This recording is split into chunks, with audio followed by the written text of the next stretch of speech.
What's up, guys? Welcome back again to your Heroclix headquarters. Today, we're going to be talking about a 300-point Modern Age Sinister Syndicate team build. And this is a Sinister Syndicate theme team. I know theme teams don't really have a lot going on for them right now, but I still like to play theme teams. And this is super fun and actually pretty competitive Sinister Syndicate team for Modern Age. So starting us off, first of all, let's just dive right in. The first thing, and definitely one of the best figures on the team, is Iron Spider, the prime super rare figure. This guy looks amazing, and he is even better in actual play. So starting us off, he's got this amazing trait here, which is like 90% of the reason we play him. Friendly characters have the Sinister Syndicate team ability. If they already have it, they have Safeguard Outwit. So he's going to give our entire team, except for like one person, Safeguard Outwit. So that's amazing.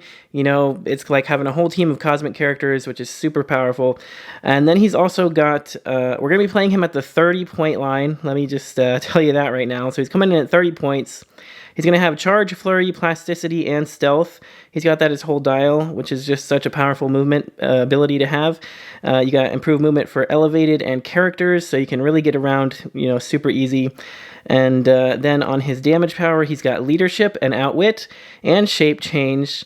And when Iron Spider uses Leadership and succeeds, until your next turn, he has opposing characters within range can't use the effect of equipment, which is such a super powerful effect as well. That means, you know, a third of the time you're getting leadership, give or take. And every time he gets his leadership, everyone within his range, which is 5 squares, opposing characters within 5 squares of him are not going to be able to use their effect of their equipment. So you can shut off a ton of things that way, which is super, super useful. But yeah, just otherwise, I mean, he's just doing so much for 30 points, giving everybody either the team ability or Safeguard to Outwit. And then, you know, Charge, Flurry, Plasticity, and Stealth, Shape Change, Outwit, and Leadership on his damage power. You got Poison, you got Invuln, so you got multiple layers of defense, even though he's got kind of a short dial there. And he's just doing so much support, so much utility for the team. And I'm actually, this could go on anybody, but I was playing him with the Darkhold equipped. And the reason for that is there just wasn't any probability control on this team. And like I said, you could put that on anybody, really. But I found it useful on him because I always wanted him up in the fight because he's a good attacker. And also, so he can, you know, if he gets that leadership, he's already within range of everybody to knock out all of their equipment effects. So he's already in a good spot, usually, to be able to make use of whatever I chose, which 9 times out of 10 was probability control. So in case you don't know, it just gives you the effect to free choose a standard power from the following list, and they can use it until you choose again. Prob Control, Perplex, or Outwit. So since he already has Outwit, you don't need to choose that. Sometimes choosing the Perplex is nice, but we do have a lot of Perplex on this team. So 9 times out of 10, I'm just picking Prob Control and sticking with it. But yeah, so 10 points just to have some prob on the team is always good. Since we don't have theme team probs anymore, we gotta work it in there somehow. But next up, I want to talk about our Dr. Octopus. I did mention in my set review how they just make such a great pair, and they really do. I've tested it out myself, and I can confirm they are a great pair together. So he has the Sinister Syndicate and Masters of Evil team ability. We're playing him at the 50-point line in this team. But he's got a rally of a 6, and it says free, remove one of Dr. Octopus's rally dice. To choose one, generate an Ock Arm Bystander, max 4, or choose an Ock Arm Bystander and it makes an attack. And so to understand that, let's take a look at the other side of his card here. It says at the beginning of the game, generate 4 Ock Arm Bystanders, max 4. Passenger 4, but only to carry Ock Arm Bystanders. And then you have power, generate an Ock Arm Bystander, max 4. So you have, you start the game with 4 of them, and you have a way to make more if you need to, and you can carry all 4 of them around. Then he also has this amazing trait here that says friendly characters with the Sinister Syndicate team ability have the Masters of Evil team ability, which basically lets you -1 the defense. If a bunch of your characters are all around, you know, making close attacks on somebody, it gives you they can all kind of -1 the defense of whoever one of them's attacking. And that didn't really come up a whole lot for me, but it can definitely come up. You know, with Doc Ock and Iron Spider, you got a lot of close attackers there. And we're playing with the 50 line, so we don't get the special damage power, because he only has that at the 100 line. Oh, well, I guess technically he does get it at the very end. So if he doesn't really ever get that far because of the Mastermind, but it does give him power, leadership, and perplex, which is a great damage power. But usually you're just masterminding off to the Ock Arm bystanders, which are on the back here. So they got 11 attack, 17 invuln, and 3 damage. And they have a trait that gives them giant reach of 3. And at the end of any action, if they're not adjacent to Dr. Octopus, KO it. So you do kind of have to be careful if, say, somebody has super strength or force blast and they have knockback, right? And they come up and punch Dr. Octopus. They could knock him back away from all of the tentacles and just KO all of them. So you do kind of want to have them arranged so that he doesn't get knocked back. You don't really want all 4 of them right in front of him. You kind of want to keep one behind him just in case he would be knocked back. They can kind of catch him. Which is what I like to do anyway. But yeah, the Giant Reach 3 and the Quake is amazing. 11 attack, 3 damage.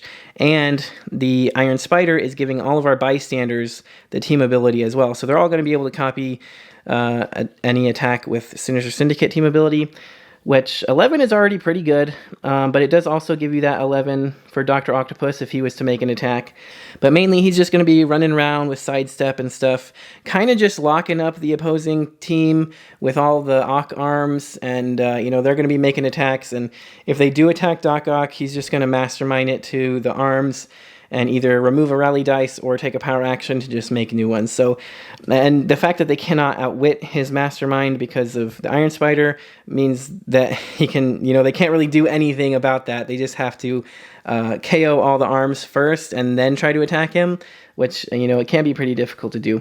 So that's kind of why they make such a great team, because it kind of makes Dr. Octopus almost invincible, other than, you know, if he just gets pulse waved. That is another weakness. If you don't want to just get pulse waved, you got a lot of outwit on this team, so if you can, I would make sure to outwit any pulse wave also, because that is a big weakness for Doc Ock. But anyway, let's move along to the next character on the team. So next up for 45 points, we're going to be playing Kingpin, the rare Kingpin, not the Prime. Obviously, we already have a Prime on this team, so that would be illegal. But this guy is amazing. I think I like him even more than the Prime. He's got this trait here that says free, turn the Kingpin's dial to the click number, the same click number of a different color, so you can kind of switch between the shadowy Mastermind with the stealth and Mastermind, or you can switch to the, you know, the actual Kingpin of crime here, getting his hands dirty, you know, charge, close combat expert, right? So I love the dynamic there to switch between those two. But this other trait is the main reason we're playing him here. It says, Kingpin and friendly characters within 6 squares are considered adjacent to each other for the purposes of the Sinister Syndicate team ability. So he's got a pretty wide area of effect. Everything within 6 of him is considered adjacent for that team ability.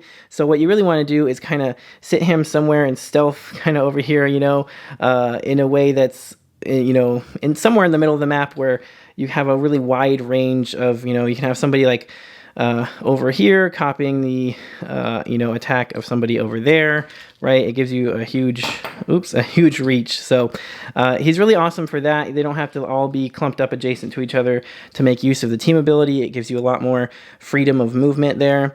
And so it's a very, very powerful trait for this team. And then, yeah, on that damage power, it gives you leadership, outwit, and when Kingpin uses leadership and succeeds, you may instead generate a police officer on click number 1. So again, we got more leadership, more outwit, and the potential to generate a police officer is actually amazing, because let's just I'll quickly pull out one of these police officers here. So, you know, they're really not much to look at on paper. But when you combine it with the fact that as soon as they come out on the map, the Iron Spider will give them the Sinister Syndicate team ability as well. So their pathetic 9 attack value can easily be swapped with anybody. You know, he's going to come in adjacent to Kingpin, and anybody within 6 squares of Kingpin, they can copy the attack of, they can replace their attack value with, rather. So they're going to be able to take an 11 or potentially 12 from somebody, and with their ranged combat expert here, they're going to be rocking like a 13 attack for 3 damage on a 15-point character. Plus, they give a police team ability for any other ranged attackers that come up adjacent, which is the same as the, Masters of Evil, but for ranged attacks. So as long as he's adjacent to somebody making a ranged attack, he can -1 the defense on their target, which is pretty nice to have as well. But otherwise, these guys just make great mastermind fodder as well for Kingpin, for Doc Ock, whoever. And again, Kingpin has the team ability. He's going to be protected outwit, so they can't outwit his mastermind. So he can mastermind to the Doc Ock arms or the police officers, whoever really. So that's why this team is actually pretty nuts, because all these different combos working together here with this team ability. So of course, to push that even further, we're going to be playing the starter set. The starter set Bullseye here. From the mini game. I highly recommend picking that up. It's, I think, the best starter set, hands down, in my opinion. So all of the spider characters are amazing, and all of the villain characters are amazing as well. So yeah, this guy has 12 attack, is really the main reason we're playing him, and the Sinister Syndicate keyword. So just for those two reasons, only 40 points for a 12 attack that everybody on your team is going to be able to copy, because Iron Spider will give him the team ability, and he's a wild card, so he can also copy, Masters of Evil, or maybe Police, or whatever you want to copy from somebody else. But anyway, he's got Precision Strike, and when Bullseye is given a ranged terrain action, he may target multiple characters, still deals normal damage, and modifies his damage by the terrain marker's damage value. So he can actually get like an additional +1 to his damage to throw a terrain at somebody. And it's pretty crazy, because he can get like a 12 attack, 4 damage there, or sorry, 13 attack for 4 damage because of that range combat expert and throwing an object. So he can do a ton of damage for only 40 points. He's a great attacker. And if he does take a hit, it does give us another use of prob, which is nice. But yeah, mainly you kind of want to save him in the back, run him up in there and get a good shot on somebody kind of in the mid to late game. But mostly you want to keep him kind of in the back where he's not going to be targeted as much, because you really want to keep him on that 12 attack as much as possible, because everybody's going to be able to use the Sinister Syndicate team ability, and everybody within 6 of him can, be considered adjacent, so everybody's going to have that 12 attack shared. All the Doc Ock arms, all the police officers, all that stuff. It's pretty nuts. And just this right here is a super solid start to any Sinister Syndicate team. There's definitely a few things you could kind of play around with here from this point on. But what I chose to use, at least for now, I'm still kind of playing around with it, but I do like to use the new super rare Green Goblin. First of all, this guy has another super amazing sculpt, one of the best in the set, I think. I really love the Goblin Glider and all the smoke effects and everything. So this guy looks amazing, but in play, he is practically actually very good. So we'll take a look at his card here. He has a rally die effect here that just gives him Perplex. So that's just traded Perplex. He has his whole dial. We're going to be playing him at the 40-point line, by the way. He's got free remove one of Green Goblin's rally dice. If you do, when he uses Perplex this turn to target an opposing character, he may modify the chosen combat value by -2 instead. If the target opposing character has the Spider-Man family keyword, he may instead modify all combat values -1, including damage, which is a super powerful effect there. Definitely worth putting a rally die on him for sure. But yeah, for 40 points, he just gives us so much. So he has leadership, and this is like our 4th leadership. There's a ton of leadership on this team. But at the beginning of the game, you may replace up to 5 other friendly characters with the same number of characters from your sideline on their starting clicks. All replacement and replaced characters must have the Sinister Syndicate keyword and different names. The total points of the replacement characters can't exceed the total points of the replaced characters. So that just means you can basically swap out a ton of characters on your team for whoever else might be better in the situation. I'll be honest, I'm not really using him for that effect much. I will give you guys a couple options just that I came up with, but I haven't really needed that. There's not really, with the X-Men swap outs, and even the Fantastic Four and Avengers, they have a lot of really, really unique characters with all kinds of different, like, beginning of game effects that you can kind of cheat out and then swap them away for a better character, right? Sinister Syndicate doesn't really have a lot of that going on. There are a lot of characters that can start the game equipped with something, so the best use of that trait for swapping really is just to, if you want to start the game equipped with something on a different character, swap them out so they drop the equipment, and whoever you swap in can then take a power action to pick it up on their first turn. So that's kind of a way to cheat equipment onto somebody, but only specific equipment. So that's why it's not a whole lot of crazy stuff you can do. There's more stuff you can do in Silver Age, but it's still not quite on the level of the craziness that like X-Men and Avengers and Fantastic Four could do, but it's still a very nice effect to have nonetheless. Anyway, so he just does a lot. He's got leadership, perplex, and he starts with running shot and outwit with 8 movement, 11 attack, 17 toughness, and 6 range double target, and some flight there as well. So he's actually really good to just kind of fly up into position and take a shot at somebody. He can replace his attack to 12 and, you know, shoot for 3. And he's got outwit and perplex and leadership. So he's just got a lot of support powers, and he's a great range attacker. But also, we're going to take a look here. Because he is named Green Goblin, of course, we're going to put the pumpkin bombs on him for free, because why not? That's just going to give him energy explosion. Since he can't already use it, you won't get the 3 damage, but just it gives him energy explosion. So for his whole dial, he'll at least be able to do that. And you know, that 6 range double target energy explosion can come in handy for sure. And I found it's very useful. He can just perplex up his own range to running shot out. And, you know, 7 range is super long nowadays. So just doing something like that, you know, copying the 12 attack, you can get a pretty big energy explosion right off the bat, and your opponent probably won't see that coming. I managed to get that off a few times in my playtesting of this team, so I just thought that was kind of worth noting that he can really get in there quick with his long range. So for our last 2 characters, one I really wanted to use was the Hydroman from the starter set as well. At only 40 points, he is one of the only uses of TK in all of Sinister Syndicate, and the only cheaper version of TK than him is also himself on his 30-point dial, his more basic dial. But I like the 40-point one. It just gives us a little bit more cool stuff to work with here. So he's got phasing teleport. When Hydroman uses it after resolutions, he may place any number of non-debris terrain markers he moved through into squares adjacent to him. So that's really cool. If your opponent places a bunch of, you know, blocking and elevated and stuff in the way, he can kind of phase out and go through it and move them all out of the way. So it's a very, you know, unique effect to have. But the real reason we're playing him here is just for the TK. That's just all we want. To be able to TK out our attackers and stuff. That's kind of what I meant with the Green Goblin, actually. You need a little help from the TK, but you TK him out, perplex up his own range, and he can running shot like all the way across the map already. So it's pretty nuts. And yeah, you know, you got invuln and shape change, as well as the swim ability here to keep him safe, if you can manage to park him in some water terrain. And that's really all he's here for. Like I said, in my testing, you know, that's all, you know, getting a couple TKs out there was more than enough to get my team into position and for them to do what they needed to do. And he didn't really need to do much of anything. My opponent never really came across the board to try to mess with him. And I mean, even if they did, like I said, the shape change, invuln, and then he's got some regen there on the back half. So, you know, they're kind of not really wanting to go after him. He's one of those characters that's going to be able to continuously do something for you with the TK, and your opponent's not going to want to really bother with them because there's much bigger threats on the board than him.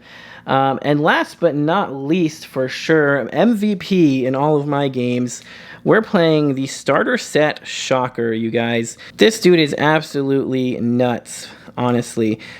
He works even better, in my opinion, in actual play than I had expected him to be. I thought he was pretty good, but I got a lot of use out of him. So yeah, he's got Force Blast. Once per turn, when Shocker knocks back an opposing character, you may choose that character can't use defense powers until your next turn. So that's pretty freaking amazing. You just take a power action to Force Blast, and immediately, as soon as they're knocked back, they can't use defense powers, because it does say when Shocker knocks back an opposing character, so this isn't like an after actions resolves thing, it's just when he knocks back an opposing character, you can choose that they can't use the defense powers.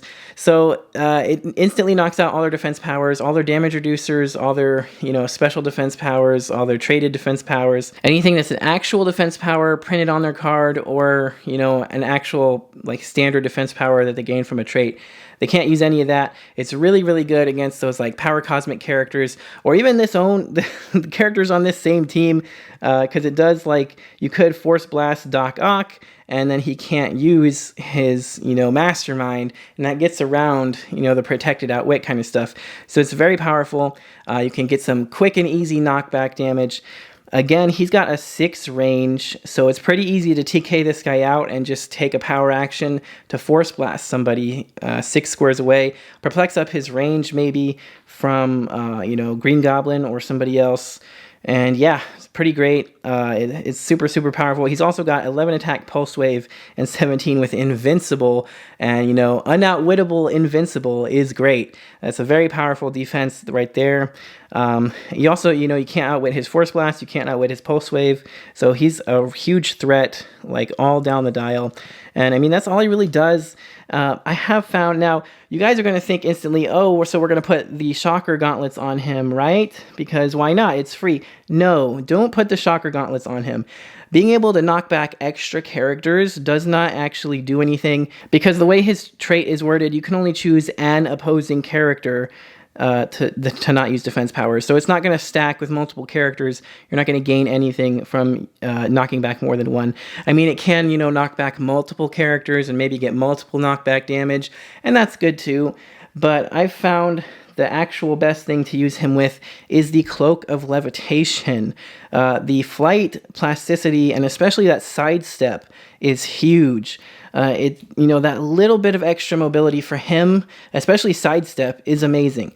You know, running shot for the Pulse Wave would be really cool too, because that way you could also Pulse Wave and still technically knock back just from having Force Blast. But currently in Modern Age, there's not really an equipment that gives you running shot. You could use the Goblin Glider if you're playing Silver Age. But yeah, the Cloak of Levitation for only 5 points, because we had 5 points left anyway, so definitely worth putting on him. That, like I said, that sidestep to just free, you know, move a couple squares and then take a power action to knock somebody back with Force Blast. And it's just super, super useful. I really can't tell you how many times it came in clutch in the few games that I have played with this team. You know, I had a game where I managed to sidestep him around a corner and knock back my opponent's Cosmic Carnage Silver Surfer. So, you know, he went over here, he took some knockback damage, and then he couldn't use any defense powers, so the only thing he had to defend himself was Shape Change, and it just made it a lot easier for my guys to all roll up and just immediately wipe out that Carnage Silver Surfer. And, you know, knocking people off of Elevated for a quick free damage is great too. And yeah, I don't know, the Shocker, he was amazing, honestly. I really, really liked him with the Cloak, just his sidestep and Force Blast stuff. So that's my team so far, you guys. Pretty much all these guys. The main strategy here, like I said, you want to keep Bullseye and Hydroman kind of tucked away in the back. You kind of just want to run straight in there with Doc Ock to kind of lock up your opponents with the Ock arms and everything. And then you want to just have this guy run up in there and get some shots in. And you want to give him somewhere in the middle so everybody can be copying the 12 attack from Bullseye. And, you know, he can TK out Shocker, who can then sidestep Force Blast somebody to knock out their defense powers. So, you know, Green Goblin or Bullseye or, you know, old Iron Spider here can just run up in there and finish them off when they can't use defense powers. If you do manage to get some leadership roles with Kingpin, you can pop out a cop that can then also copy the 12 attack from Bullseye. And, you know, with the range combat expert, he's rocking a 13. And actually, another really important thing with him, so to quickly go over some sideline options for you guys, I would recommend playing, if you have it, the Scrappy Doo chase, because those cops all have the detective keyword. So since Scrappy Doo's effect, he does have the detective keyword, and his sideline active effect just says when a friendly character with a shared keyword of 60 points or less is KO'd after resolutions, you can generate Scrappy Doo on click number 3. So since these guys have detective, if your opponent, you know, tries to hit Kingpin or them, either way, either mastermind it to them or they just shoot them. Once one of those 15-point police officers die, you get to pop out Scrappy Doo for free, and he does all this amazing stuff. If you guys don't know, pause it and read it. But, you know, he is pretty crazy for his points as well, and just be able to pop him out for free is pretty hilarious. But yeah, some sideline options for actual swap outs. Like I said, I never used any of these, but these are some pretty decent options you could take a look at. The number one big one here is Peter the Hunter.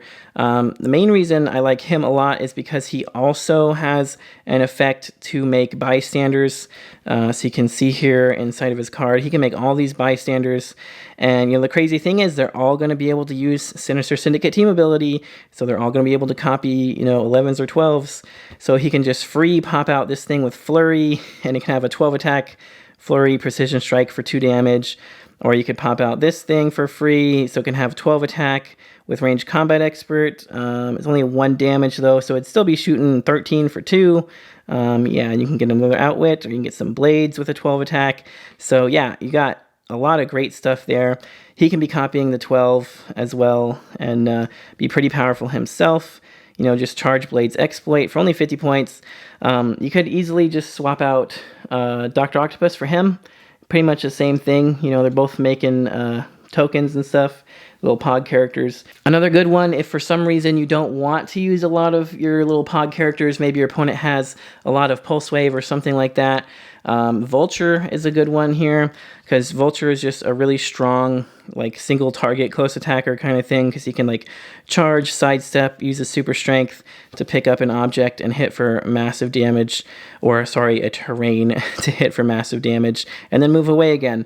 And he can carry people with him in kind of a really cool way with his rally trait. So that's another really good one if you want to, for 50 points to swap out. And if you want to swap out one of the 40-point guys, Mysterio is another cool one. He can also make bystanders, and I really like that his bystanders have you know, poison, so they can just pop out and poison stuff. So he's another option if you want to swap out one of your 40-point guys here for some reason.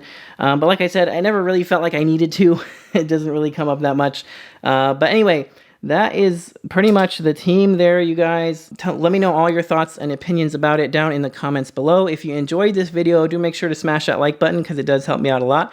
And don't forget to click that subscribe button so you don't miss any future videos. And if you guys would like to help support the channel even more, don't forget to check the links in the description for our Patreon. And you can also check the membership button down there so you can see your name here in the credits with all of these other awesome people. And for as little as $1 a month on either one, you can get entered into our monthly giveaways, so make sure to check that out.